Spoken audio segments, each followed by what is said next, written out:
Okay.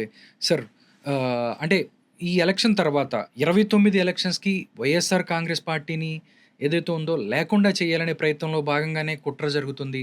YSR Congress party మీద, జగన్మోహన్ రెడ్డి మీద.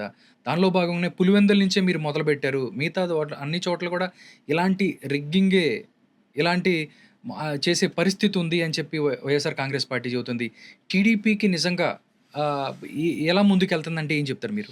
మేమేమి చేయాల్సిన అవసరం లే. అది పోరాటం నుంచి వచ్చింది కాదు. మేము అనేక మందితో పోరాటం చేసి వచ్చినాం. వైసీపీ తండ్రి శవం తునాతునకలైతే నన్ను సీఎం చేయండి అని శవం మీద మర్మరాలు ఎరుకున్నట్టు శవం పేరు చెప్పుకొని పుట్టిన పార్టీ అది. ఓకే.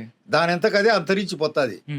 వీళ్ళంతా కర్కోటకమైనటువంటి ఘోరమైనటువంటి సమాజము ద్వేషించేటువంటి నేరాలు చేసినారు. ఓకే. ఇసుక కర్ర కర్ర కర్ర కర్ర నమిలి మింగినారు.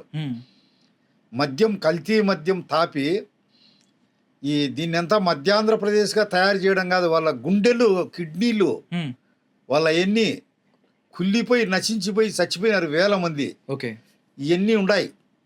ఇవన్నీ కాక కొన్ని ప్రాజెక్టుల కింద ఇసుక తోసి ప్రాజెక్టే ఓకే కూలిపోయినాయి. ఏ రోడ్లు కూడా వేయలే, ఉద్యోగస్తులు జీతాలు వేయలే. కర్ణుడిలిగే 6 చేత అని ఈ శాపాలన్నీ తగులుకున్నాయి. కర్ణుడి శాపం లాగా కర్ణుడిలిగే 6 చేత అంటారు కదా, ఇట్లా శాపాలన్నీ ప్రజల శాపాలు, ఉద్యోగుల శాపాలు, వాళ్ళ చిన్న అయింది, వాళ్ళ చెల్లెలది, వాళ్ళ అమ్మది, సమాజంలో ఇతను అనర్హుడు రాజకీయాల్లో ఉండేదానికే అని ప్రజలు తేల్చేసినారు. ఖచ్చితంగా ఓడిపోతాడు, అతని పార్టీ ఉండదు, జైల్లో ఉంటుంది. ఓకే సార్, చివరిగా సార్ ఎవరైతే పేర్ల పార్థసారథి రెడ్డి టీడీపీకి సంబంధించి ఏమవ్వాలనుకుంటున్నారు ఆయన, అంటే ఏ విధంగా ముందుకెళ్ళాలనుకుంటున్నారు? ఎందుకంటే ఇంత సీనియర్ అయిన మీరు ఉండగా అక్కడ చూస్తే సతీష్ రెడ్డికి ఎమ్మెల్సీ ఇచ్చారు, దాంతోపాటు బీటెక్ రవికి ఎమ్మెల్సీ ఇచ్చారు. మిగతా వీళ్ళందరికన్నా ముందు ఉండి పార్టీకి ప్రాణాలు పోసి ఊపిరిలుగిన పార్థసారథి రెడ్డికి ఏమి ఇవ్వలేదనే అసంతృప్తి నిజంగా మీలో ఉందా? ఏం చెప్తారు? ఏ విధంగా మీ ప్రస్థానం ఉంటది టీడీపీలో ఫర్దర్ గా అంటే ఏం చెప్తారు మీరు? నా భవిష్యత్తు అంతా పెద్ద ఆయన చేతిలో పెట్టినాం. ఆయన ఏం చెప్తే అని చేస్తారు. ఆయన ఏది చెప్తే అది చేస్తాం. లెఫ్ట్ అంటే లెఫ్ట్, రైట్ అంటే రైట్, స్ట్రైట్ అంటే స్ట్రైట్. నువ్వు తత్వం బోధించపో అంటే తత్వం బోధిస్తాం. పార్టీకి పోయి పని చేయంటే పని చేస్తాం. ఓకే. సుప్రీం బాస్ ఆయనే.